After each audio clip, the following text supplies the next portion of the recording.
na, bakit po ba nakakahiya pa rin na pag-usapan yung sex sa Filipino home at this digital age na lahat nasa TikTok na, lahat makikita mo na sa internet? Bakit stigmatized pa rin siya? Bakit nakakahiya pa rin siya pag-usapan?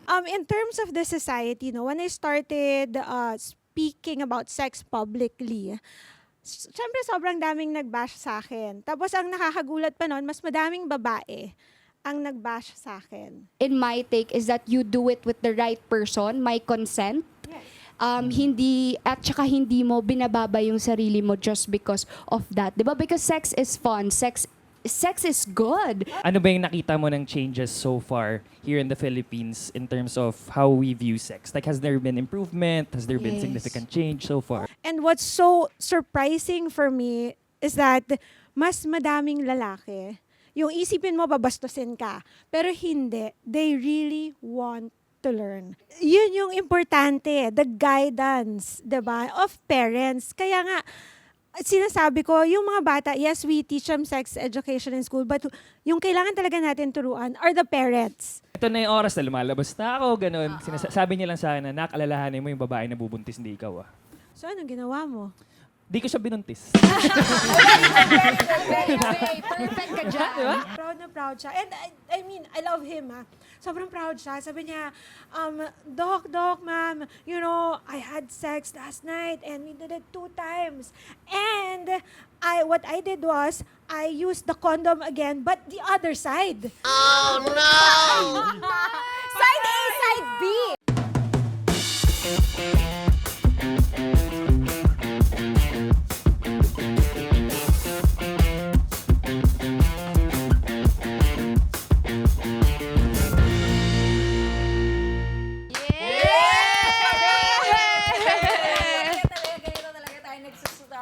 Guys, welcome to another episode of Trggrd! Woo! Grabe Thank you sa yarn. lahat ng mga ka-Trggrd natin dyan na kasama pa rin natin ngayong 2025. Kamusta naman yung first month of 2025 for you guys? Okay lang po. Masaya naman. Masaya Oo. naman. Ito, excited next week, Valentine's na. Wow! Tinanong ka na ba? Talaga naman. Ha? May tinanong ka na ba? Wala pa. Wala pa. Starting the year with a bang. Okay. Bang, bang! Yeah! New Year ulit? Oo. But before we go any further, magbasa naman tayo ng ilang mga comments from the previous episode. Yes, so meron dito nagsabi na, I love Trggrd, more vids this 2025.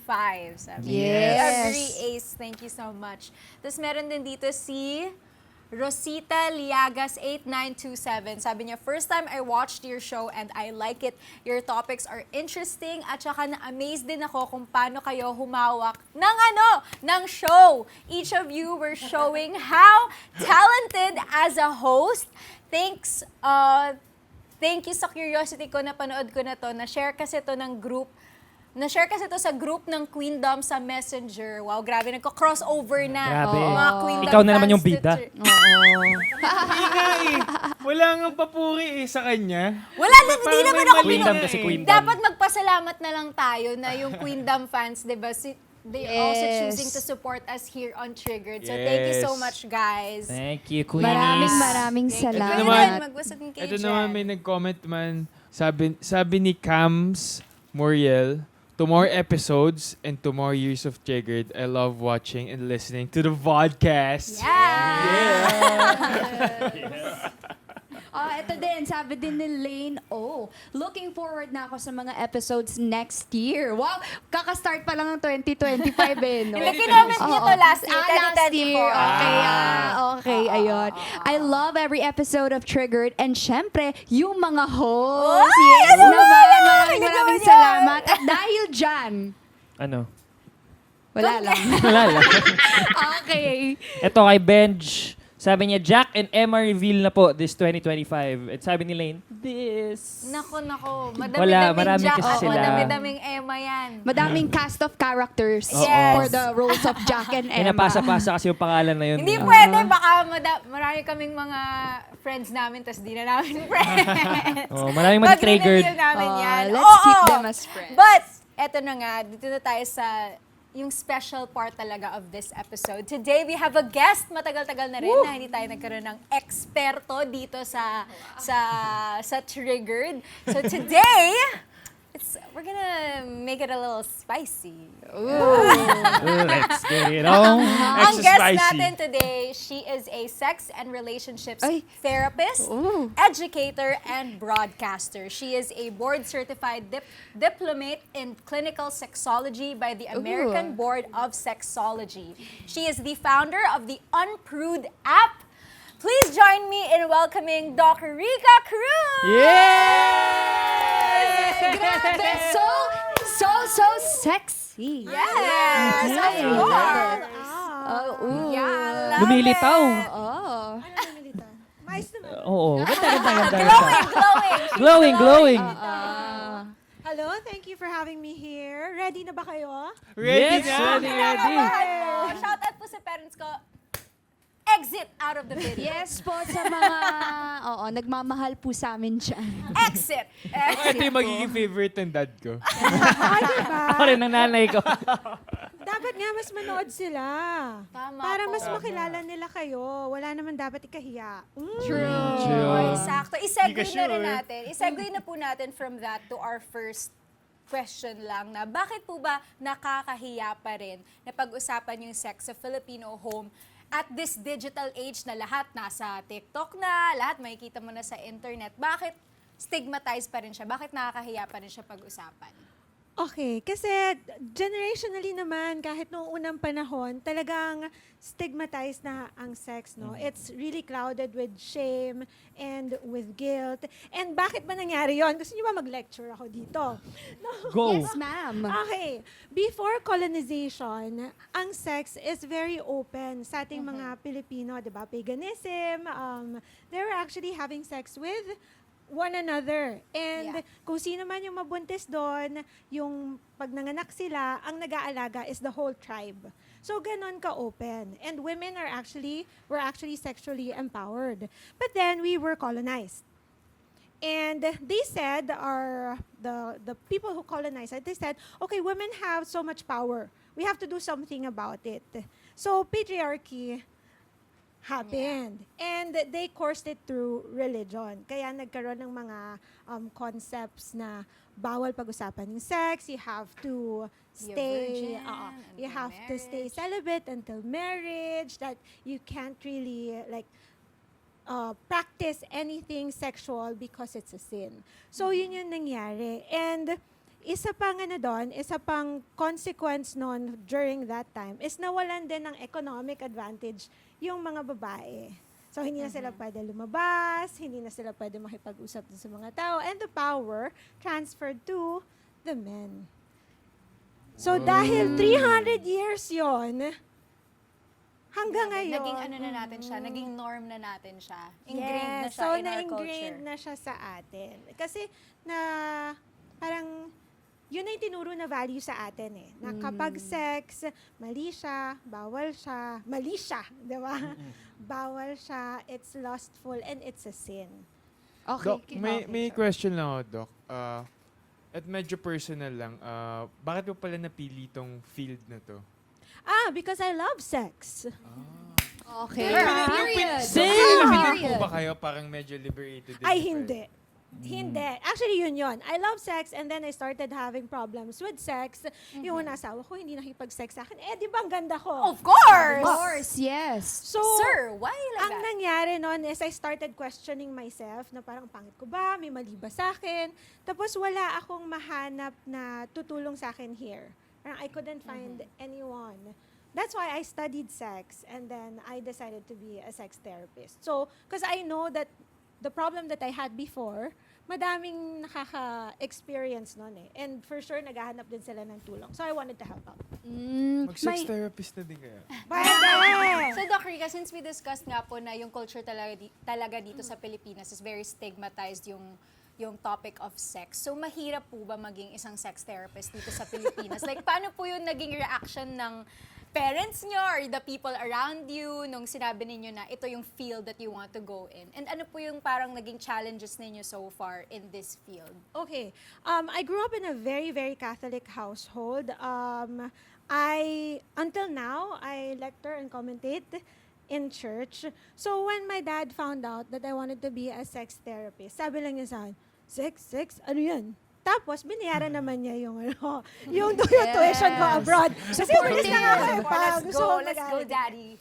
And in terms of the society, when I started speaking about sex publicly, syempre sobrang daming nag-bash sa akin. Tapos ang nakakagulat pa noon, mas madaming babae ang nag-bash sa akin, saying that I'm a glorified sex worker. Right? Yes, mas ganon. But I have nothing against them, But yun, kasi that's how the society is. And then fast forward to a decade later, I get banned by institutions. My show gets banned by institutions. And even now, diba, the news that we have, parang there's a pushback against sex education, sex research. So, mahirap talaga. But, alam mo yun, it's like sex diba? Minsan, mahirap, pero masarap, masakit. Yeah, I like that. I like that. So, doon mahirap, tayo minsan nakafocus sa sarap. Kasi it's very fulfilling when you get to help people, when you get to educate people, and when you get to show them that sex isn't really something that we should be ashamed of. We should be openly talking about it because it can help us as people, not just ourselves, but also our relationships and the whole world. Yes. Diba? Yeah. Yes, Better sex, better world. I guess so. And I guess it's really important, no? Like as a, kumbaga, nursing graduate, we talk about sex and of course human anatomy, reproductive system openly talaga, doc, 'di ba? So isa sa mga lacking kumbaga when it comes to the youth and the younger people these days is that wala silang masyadong alam when it comes to, reproduction and of course being safe with it. And of course sex, 'di ba?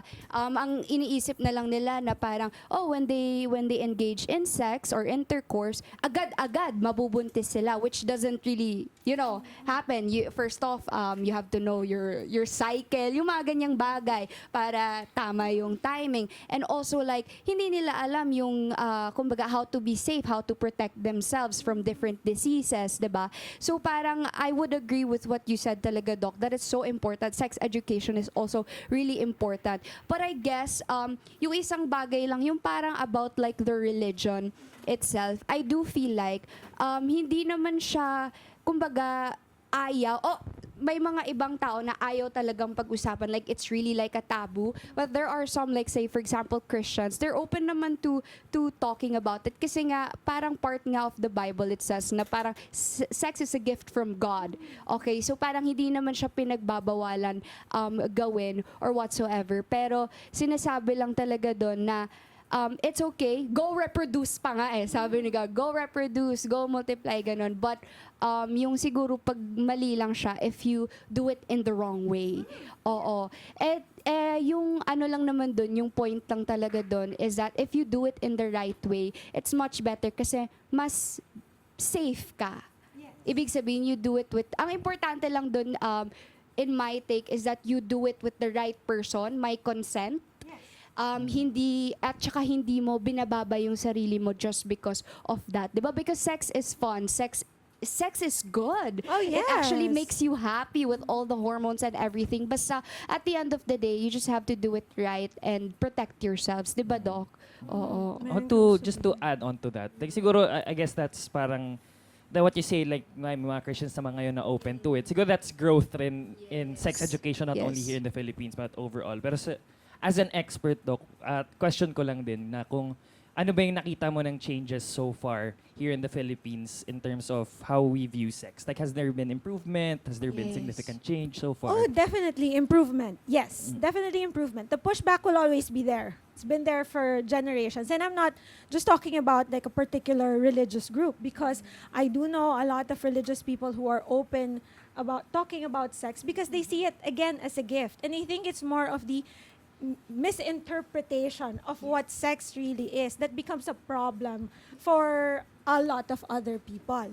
I've seen growth and progress. That's why I am pushing to do this. I'm pushing with this advocacy. Kasi before, yun nga, we can't even have like a show Yeah. like this. There was one, Dr. Margie host, hi Mama H, and he was also banned by MTRCB during that time. So, but now you see a lot of podcasts talking about sex. People Yeah. are really like asking questions about sex. We have the app, we have a community there, and they really want to learn. And what's so surprising for me is that mas madaming lalaki, yung isipin mo babastusin ka, pero hindi. They really want to learn. Because, saan ba sila natuto? Sa porn. And porn is, wala. Make believe. Yes, it's a fantasy, Acting. diba? It's acting. filled with misinformation. So the fact that people want to learn and want to know more about sex is a win for Yeah. all of us, I believe. Kasi nga, once you get to know it, once you understand it, once you see it without lewdness or vulgarity, without the malice, then we'll all be able to live with it normally, which is like at the core of our being. The more that we put malice into it, mas lumalaki at lumalaki yung issue. Correct. eh. Tsaka wala kang natututunan. So, parang Oo. nagiging ignorant ka about it. Mali yung pagkaintindi mo. Correct. Yes, Correct. yes. Okay, Baka madaldalaw, guys. No, We're We learning. love it. Yes, we We love, love it. to learn. Kayo ba guys, personally, open ba kayo sa families ninyo with topics about sex, ganyan? Yeah, ako, oo, very much. When I actually, okay, TMI, I don't know, pero sabihin ko na lang pag i-include to or not. Pero the first time I ever did it, I told my mom right away. I was very open How with... did she respond? Syempre, Like that? gulat siya. Yung, Nice. naging Sabi cold niya. pa nga siya sa akin for a few days. But then, nilapitan niya ako, kinausap niya ako na parang, nak, nandyan naman na yan, nangyari na, ganito, ganyan. Basta, yun nga, lagi niyang sinasabi sa akin na importante na may consent, hindi ka pinilit, and also, you are protected, sabi niya lang. Just be smart enough with it. So, kailangan mo ba ng pills? Gusto mo ba mag-pills? Magpa-check ba tayo? I love your And mama. yes, I love her din so much. She's the best. Kaya rin siguro I grew up to be this way na open-minded but also like balance, with a balance lang, with doing the right thing because of her. So, ayun. And then I told her na lang na parang, no, mama, I don't want pills. I don't want my hormones to be, all crazy. But then we stuck with, like a different kind of contraception, like condoms and all that. So, ayun. Basta lagi lang guided. Yun. So, I open think talaga ako. Yun yung importante, the guidance, diba, of parents. Kaya nga, sinasabi ko, yung mga bata, yes, we teach them sex education in school, but yung kailangan talaga natin turuan are the parents. Yeah. Kasi ang galing ng mommy mo. Kasi naging aware siya na, naging cold siya a bit, pero nilapitan ka niya after to guide you. Pero kasi, kung yung mga magulang natin, o magulang ng mas bata, ay hindi sila ginagabayan, ano ang nangyayari? Kaya sobrang taas ng teenage pregnancies, aside Yeah. from the abuse. Meron doon sa mga private schools, nalalaman mo na lang, nagsisex doon sa cubicles. Yung mga Yes. ganong Yeah. instances. I have a 14-year-old. And so she grew up with me having this job, right? Mga 4 years old, 5 years old, sinasama ko na siya sa mga sex talk, ganyan. Very sex ed sa Netflix. Yes, No? yes, actually. Yes, sex ed. Yun nga that's yung true. mga friends niya. Siya na yung tinatanong. So, ganun na nangyari. Tapos, nung mga 13 na siya, 13, 14 na, she was telling me about her crushes and whatever. Sabi ko, my only rule is that when you are going to have, when you think that you want to have sex or intercourse with someone else, ituro mo sa akin kung sino. Yes. Gusto kong malaman kung sino. Kasi as a parent, I had my sexual debut when I was 13 and I didn't like it, right? So as a parent, I want to teach her that, hey, your first time should be number one good and should be with the right person. Bilang nanay, alam ng mga nanay, pag pinakita mo sa kanya, ito yung boyfriend ko, ito yung girlfriend ko. May kutob yan eh. So, pwede ko sabihin sa kanya, pili tayo ng iba. Next, please. Ayaw natin ng Next, jeans. next, Charot next. lang. Ayaw natin ang pangit na jeans. Grabe. Dapat top tier. Okay. Parang hindi mabango. Yes. Medyo Parang di hindi- naguhugas. Yes, correct. Pero yung ganun, it's just really being open about it. So you can prevent, you can guide, you can at least make sure that they have a good time and then do it correctly. Yes, Yeah. diba? I How love about it. you guys? Kayo, kasi iba din naman sa lalaki. Oo. Baka iba rin yung treatment na with your Sa akin, parents. yung mom ko, parang, nung, feel ko hindi niya tanggap nung mga na nakipag-sex na ako. Pero yung sa dad ko, tuwa siya. Gusto ko yung natuwa. Laking lalaki. Tito Laking lalaki. Yun ang double standards, di ba? Tapos parang sabi niya lang na, wala, parang nung una, nagkukwentuhan lang kami. Tapos parang, pag sinabihan lang niya ako na mag-ingat. Mabuntis mo yan ha, ganyan. Mahuli ka ng tatay niya na, patay ka. Ganun. Alam mo, may experience eh. No? Yung mga ganung bagay. Pero, hindi naman siya parang, like, hindi naman siya yung mga bagay na hindi na pag-uusapan talaga. So positive, basically, yung Yung mom ko na conversation tahimik. Tahimik lang yung mom ko. Mm-mm. Kasi sobrang religious talaga ng mom ko na parang, pati din yung ate ko na parang 28, parang 26 na ata yung sister ko. Akala niya virgin pa din. Sabi ko, ma, ano ba? Talaga ba? How about you?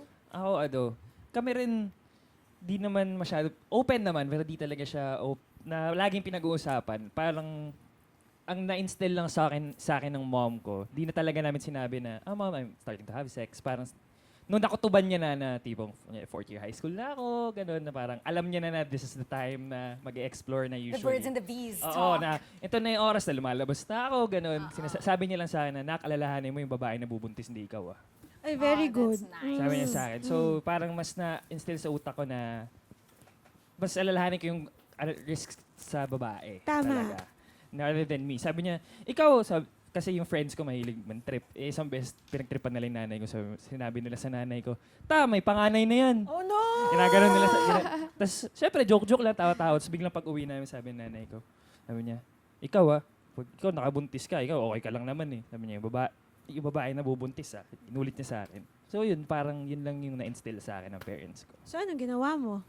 Di ko siya binuntis. Very good, very good, very good. Okay, perfect ka dyan. Very good! Very Very good. So, good. Thea. Ayan, naghintay ako tayo. Ito na, this is your time to shine. Hindi, ako naman yung I fall on the more conservative side of things in terms with my family. Kasi hindi talaga siya pinag-uusapan. Not because pinagbabawalan pag-usapan, but we're just not that type of family, I guess. Pero mas swerte talaga yung parents ko sa akin kasi ako mismo yung nag-research, ako yung nag-seek out ng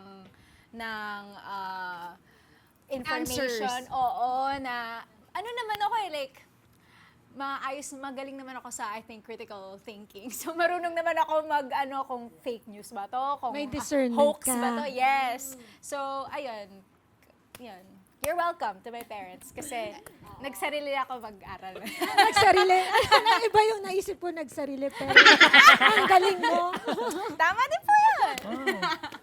But Congrats, yun. kasi up until now, you're still not a mom. Yes. Yes! Congrats, okay. Yun lang din yung lagi sa akin sinasabi ng mom ko, naalala ko when I moved to the Philippines na basta wag kang mabubuntis. Oh Mga my ganun. gosh! Yun lang yung worry namin na pag umuwi ka ng Pilipinas, mabubuntis ka ganyan, ganyan, ganyan.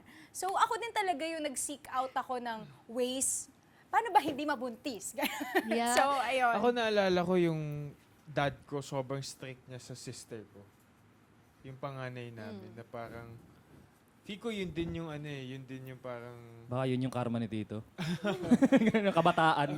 Parang feeling ko sobrang strict niya sa ate ko kasi yun nga, feeling ko mahilig siya makipag-sex ng bata siya. No, kasi he knows how a guy thinks. And alam niyang... Natakot siya, baka mabuntis yung ate ko. Ganun. Ng maling lalaki. Yeah. Yung mom ko din, yung adagdag ko lang doon, lagi niya sinasabi, lagi mong tatandaan, gawin mo na lahat ng mga gusto mo sa buhay, uminom ka or whatsoever, bahala ka na, just don't come home to me telling me you're pregnant. Yun yung lagi. Tapos So lola pag ko din. nabuntis ka, huwag mo na sabihin. Hindi ko na napapakita ko na Ito na lang. lang. Charot. Tapos yung lola ko din, lagi niyang sinasabi, buti pa yung mga yung mga dyan. Uy, ano nyo na lang ha. Buti pa yung mga dyan, pagka uwi, may pera. Kayo, magpapaano lang kayo sa mga jowa nyo. Wala namang Walang pera. Oo. Singilin nyo na lang din kaya. Oo, para pag uwi nyo, may pera din. I May ROI like ka how naman. your lola thinks, Yeah, ha? I like how your lola Yes. thinks. Ano kasi siya eh, alam mo yung Spanish na Oo. ganon. Tapos Mabunganga. stricta talaga. Oh my goodness. My Oo, goodness. relate ba kayo sa mga ganyan? Oo. Yun. So, ito naman, Doc Rica, moving to, yun nga yung being educated about sex. So, meron tayo ngayong yung comprehensive sexuality education na is also, I think, based sa Responsible Parenthood and Reproductive Health Act of 2012. Galing mo talaga mag-research. Yes, of course. So, it's very timely kasi this is being talked about right now in the Senate. So, ano po yung opinions nyo regarding that? Is it effective? I don't think it's being implemented Madami yet. akong opinion. Pero Go, ilabas nyo na po I think yan. it's being implemented kasi it's in the law. And I applaud the DepEd and Senri and everyone who's going through I think it's being implemented because it's in the law, right? And I applaud the government for doing everything that they can. However, meron lang ako mga nakikitang problema with, syempre, how it's being handled in schools. Kasi minsan, mahirap talaga yung training for Yeah. maging isang sexuality educator. Lalo na kung nanggaling ka dun sa kultura na yun nga, hindi siya pinag-uusapan, nakakahiya siya. So I guess we need more training, more push, and more implementation. But we will get there, I think. We are Yeah. getting there. Mhm. Pero Doc, sa anong age yung best siguro na ma-educate yung isang bata? Okay, ganito kasi yan. Ang comprehensive sexuality education, hindi lang siya tungkol sa sex as intercourse. A lot of people think that it's just that. Masturbation, intercourse, yun lang yung pinagsasabi nila. Yun lang pinagsasabi nila. Galit na no? But sex really is about a lot of things. 8 categories yan. I won't go through them one by one. And the start of it should be at 0 to 4 talaga. And the moment, I tell people, sex education starts when education starts. Yeah. So the moment you teach your child paa, tuhod, balikat, ulo, you should also teach them pepe, kiki, di ba? Yung mga ganong bagay. Kasi, kailangan ma-normalize sa kanila yun. Yeah. And that's sex education.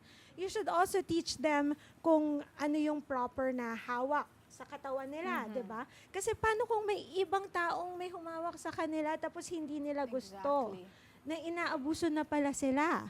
That's sex education. You should also teach them about families. Ano ba yung mga klase ng pamilya na loving and caring and respecting of one another. That is sex education. And those things, you teach that, 'di ba? At 0 to 4. So yun. Parang dami kong thoughts. True.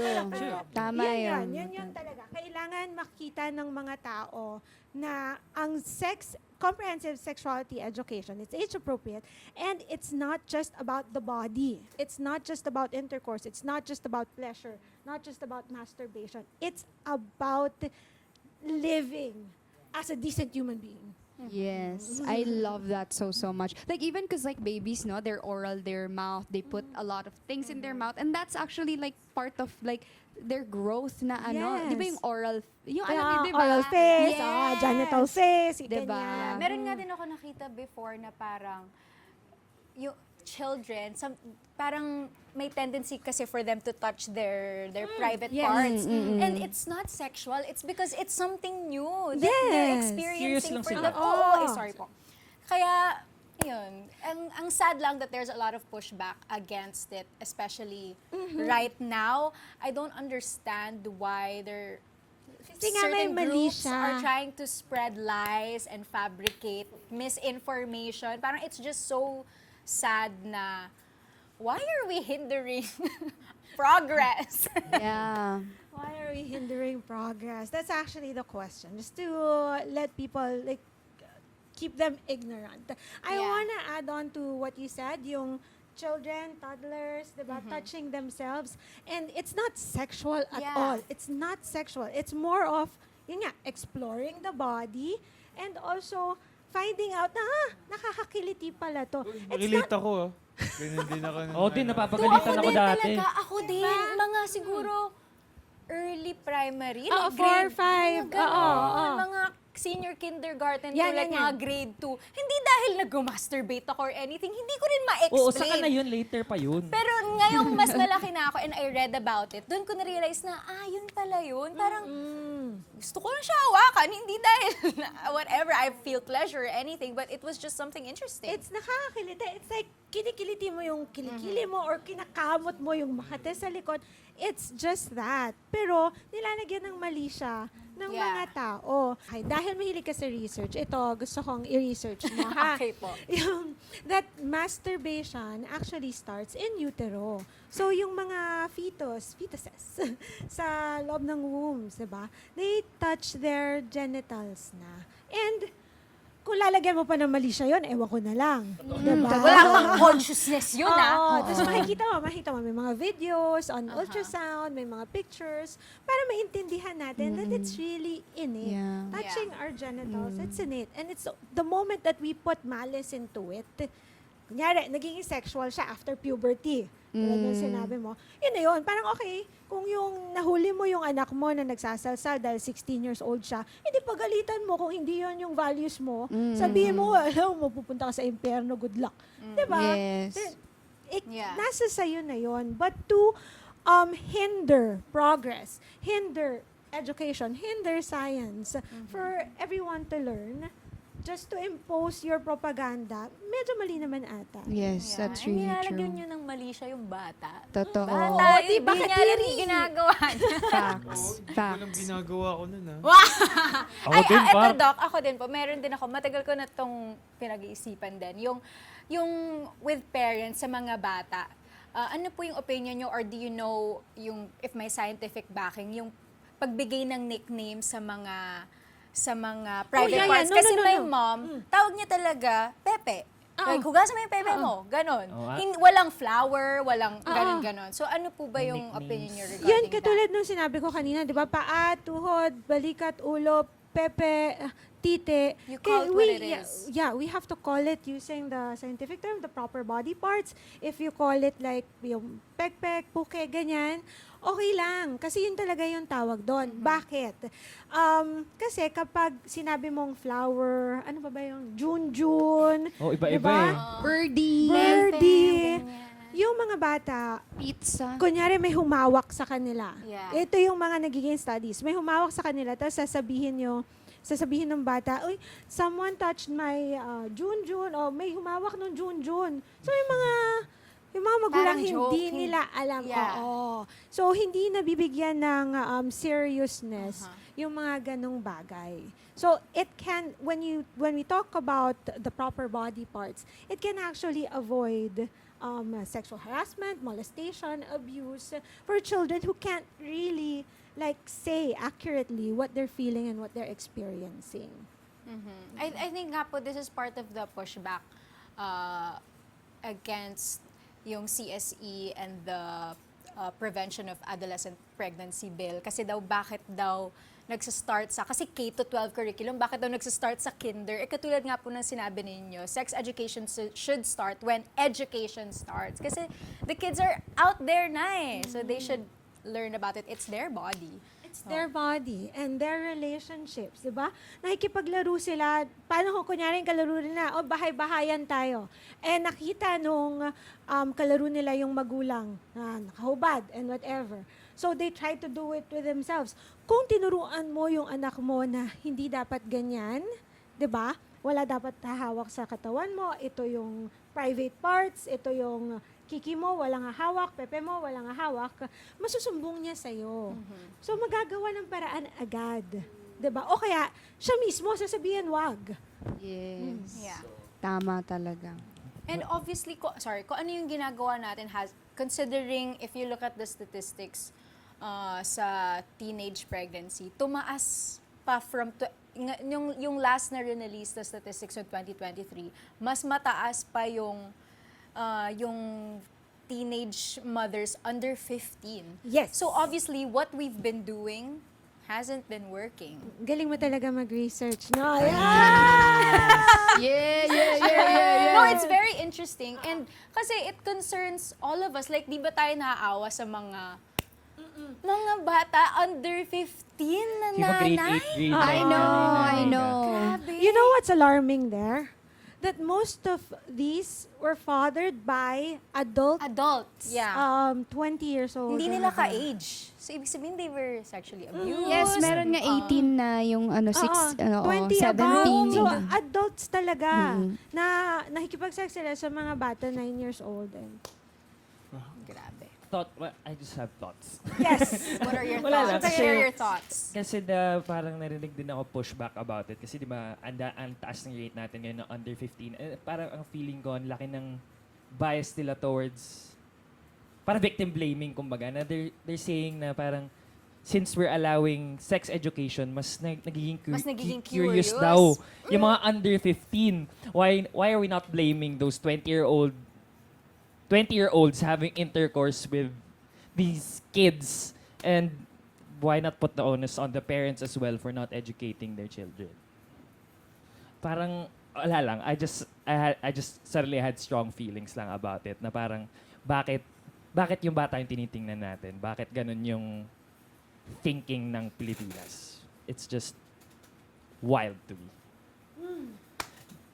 Yun lang. Nag-share lang ako ng Congratulations, thoughts welcome ko. to the Philippines. Thank you for sharing your thoughts. It's more fun in the Philippines. It was just parang, nga no, I don't when you guys think- said that I don't think 20s na we're na. blaming the children. It's just that children are naturally curious. So why not equip them with the right and relevant information so that they can make better Sex and ed. informed choices Kasi Miss regarding their Researcher, Miss body. Universe eh. Yes, perfect. Oo. Ganun talaga. Kasi kahit na we're blaming the adults, kasi adults na sila, dapat nag-iisip sila, di ba? If you step back, itong mga adults na to, walang sex education.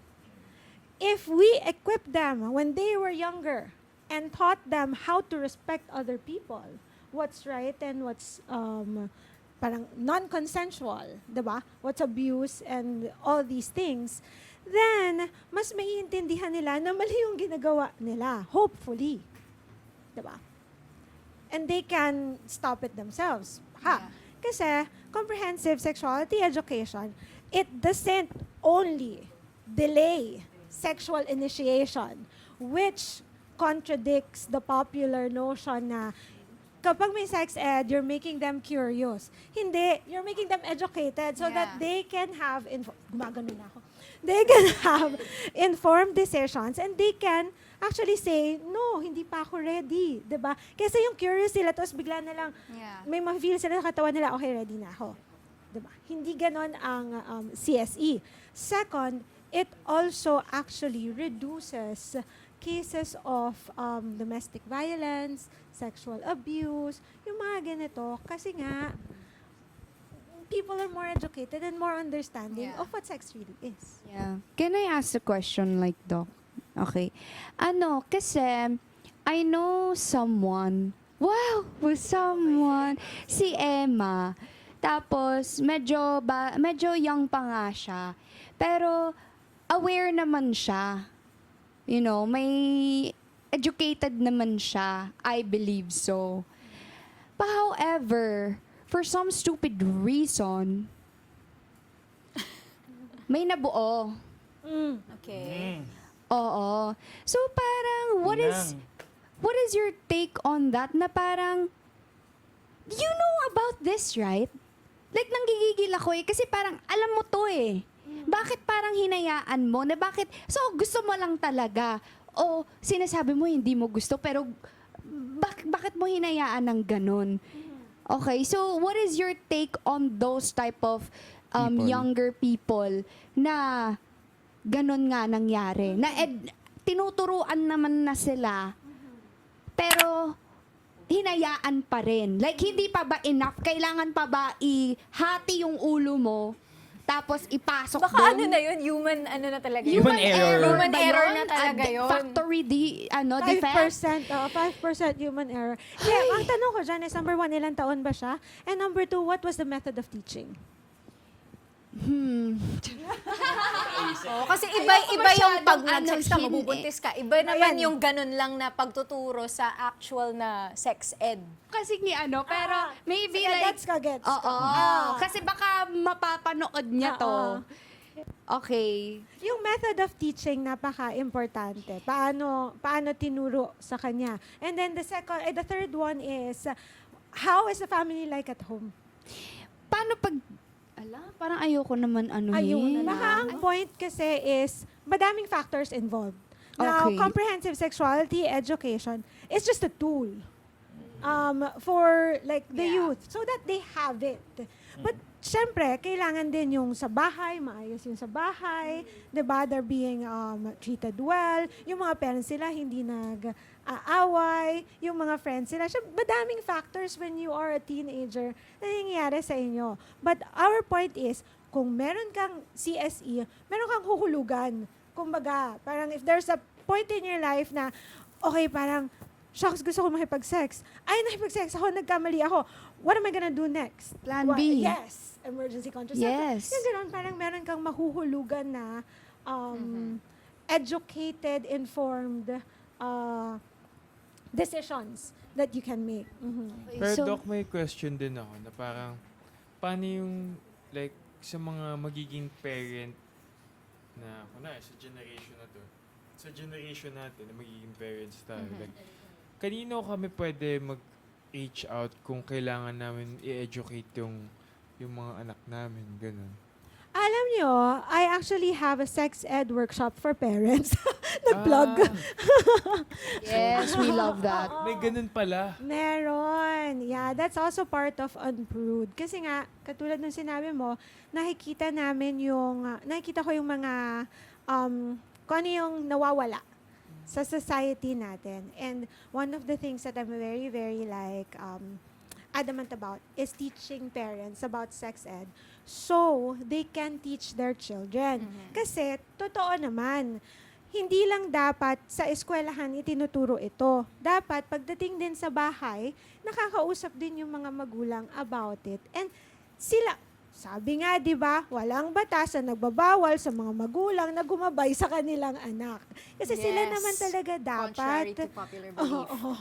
sila naman dapat yung gumagabay sa anak nila. Now, if they're educated too, mas alam nila yung sasabihin nila, hindi sila matatakot. Yeah. And I guess, Doc, parang mas importante pa nga na mas educated, yung parents yung educated kasi sila yung 24/7 na parang kasama nung bata, kasama ng mga anak nila. So, 'di ba? Mas importante talaga yun rather than it helps yung sex ed, 'di ba talaga? Kumbaga pang additional information and 'di ba? Oo. Tama, may sense ba sinabi ko? Yes, Mayroon. meron. Mm-mm. Yes, Question yes, po. yes. Ano? Nagtaas ng kamay. Meron akong friend, tapos feeling naman nila educated sila, they wanna be informed, pero ang alam nilang education, I guess, is wrong. Kasi may nangyari sa kanila, and nakabuo sila ng bata, at di nila magets bakit, kasi gumamit naman daw sila ng paracetamol at soft drinks. Paano? Hindi ko maintindihan. Ano para hindi masakit yung ulo?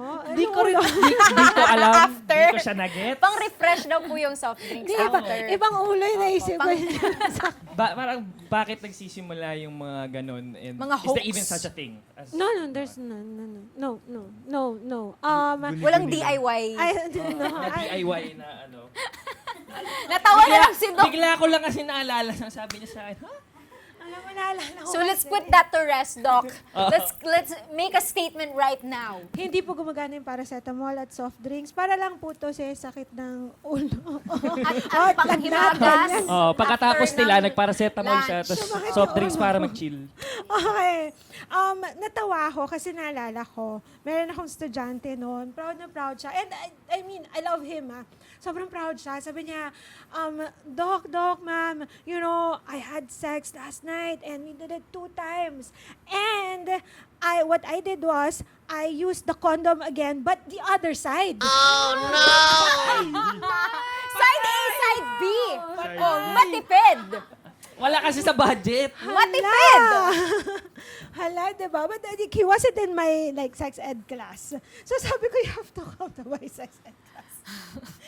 Paano yun? Pero diba, I mean, Honey, di ba madulas yung labas nun? Ito yung loob na yung madulas. Contaminated with sperm. Oo, So, hinugasan. pag binaliktad mo, yung sperm nakakontakt na sa loob. Yes. Pero ang ginawa niya, hinugasan nga niya. Nilaban. Still. Tara yung condom reversible. Yes. Love it. So parang if your purpose is pang ng diseases, wala na, nandun na, nakatransmit Oo, pinasok na po. mo na rin. Yes. Pero yun din kasi, yung point ay, merong mga gustong mag-educate yung gets nila I have to protect myself. Or I have to protect others. Pero the execution or the method, di pa nila masyadong gets. Which you will teach in school. Kaya nga importante pag the information is available almost everywhere. At least hindi ka mahirapan to get the answer, 'di ba? Matutunan agad. Kaya tsaka gaya din ng sabi niyo, Doc, na parang pag sa bahay, may agad magtuturo. Hindi matatakot sabihin ng bata na parang, ay, ganito nangyari, tama ba yun? May magsasabi agad. So, mareremedyohan agad in a way. Oh, may plan B, ganito, ganyan.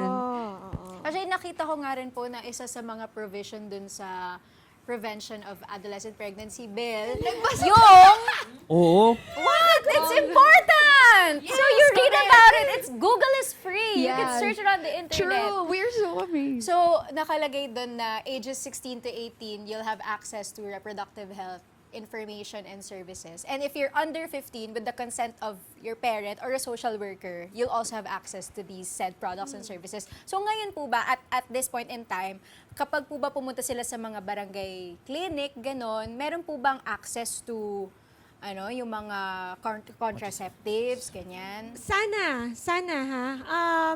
Nung last week, nasa Family Planning Center lang ako sa Pasig. Tapos, meron naman doon. Meron po. Oo. But ako honestly, hindi ko yun alam.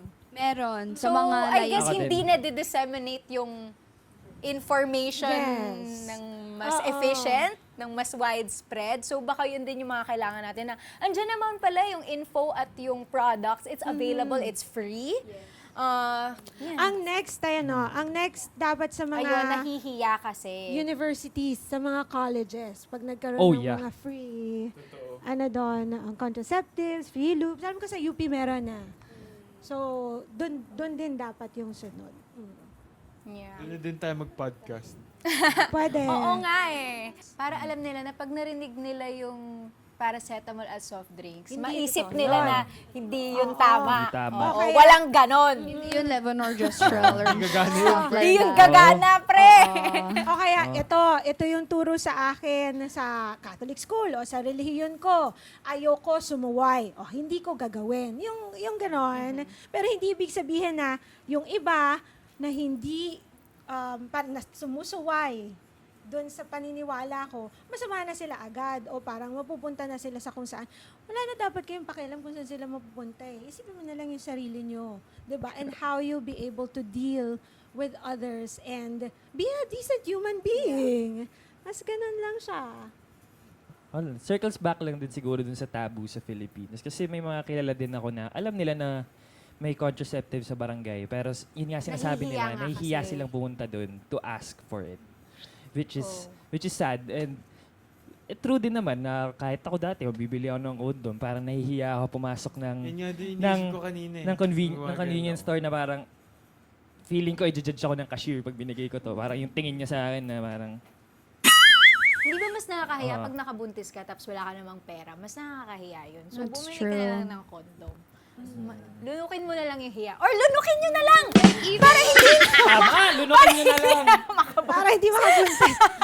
Like even with girls pag bibili ng pregnancy test or Yeah. ovulation Yeah, I get kits, it. like it's parang like parang natatakot, parang in-order na lang sa app. Yeah. Yan. Kaya Oo. napaka-importante talaga ng mga usaping ganito, no? So, thank you. Ako yung nag-wrap up. No, thank you for like talking about sex, like being open to discuss these things. Kasi, yun eh. Kailangan ma-overcome natin yung hiya. And the only way to do that is for people to see that, hey, it's accepted that we talk about this in the proper context and properly. In the proper, like, language and, di ba, relationship dynamics. Yung ganon. Kapag nakita ng mga tao na pwede pala yun, then, mas mapaproseso nila yung hiya nila. Napaka, di ba, ikaw, kung makita ka nilang bumibili na ng condom sa convenience store, may-empower sila na, ay, pwede pala to, hindi pala dapat ako mahiya. Truly. Tama. Basta tama lang lagi. Start na tayo ng movement. Bilhin na tayo ng condo mamaya. It's Vlog the natin. unprude movement. Yes! Yes! Galing mo talaga! Grabe sumego! Segue ito sa next episode namin. So, abangan ninyo yung episode namin na next. Makakasama pa rin namin si Doc Rica, where we will be discussing her app, Unprude, along with other mga naman tayo. Yung masaya namang Ito, discussion. Mga spicy experiences questions. na Oo. I'm sure excited kayo Other marinig questions. yung experiences ni Vince. Yeah! Oo, na kanina niya pa iniisip. So once again, thank you so much, Doc Rica, thank for being you. Thank with you so us. much, Doc. Thank you. Learned so Thank much. you for having me. See you next week. Excited na ako. Yes! Yay! Do this! Doc Rica, if you'd like to plug anything po to our Trggrd viewers. Okay, please follow me Instagram, TikTok, Facebook, Dr. Rica Cruz, just look for me. And also follow Unprude, UNPRUDE, and download the Unprude app. Yes. Okay, see you next week. Yes, guys, and for other episodes of Trggrd, you can catch us on the ATM YouTube channel, Apple Podcasts, Spotify, Audible, and the ATM official Facebook page. Thank you so much, guys. See you next week. See you. Bye.